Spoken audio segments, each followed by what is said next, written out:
እሺ so now that we have seen እንዴት ስዊንግ ሃይ እና ስዊንግ ሎዎችን አይደንቲፋይ እንደምናደርግ ቻርታችን ላይ ገብተን ስዊንግ ሃይ እና ስዊንግ ሎዎችን መፈለግ እንችላለን።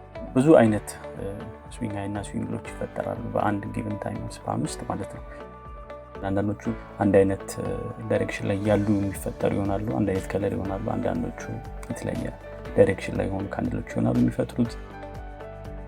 አንዳንዶቹ በጣም ትናንሽና አይደንቲፋይ ለማድረግ የሚያስቸግሩ ይሆናሉ። አንዳንዶቹ በጣም ረጃጅምና ኢዚ ቱ ስፖት ናቸው።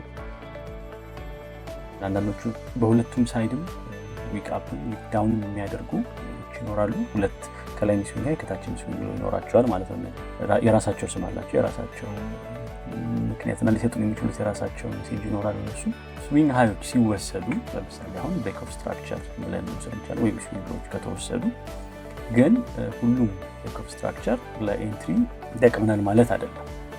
ብሬክ ቢደረግም አንዳንዱ ኮንቲኒዩዌሽን ይሆናል፣ አንዳንዱ ደግሞ ሪቨርሳል ሲግናሎች ነው የሚሰጡን ማለት ነው። እነዚህ ነገሮች እነሱንም እንዴት ብለን አይደንቲፋይ እንደምናደርገው ከሌሎች ነገሮች ጋር አጣምረን በሚቀጥሉ ቪዲዮዎች እናያለን ማለት ነው።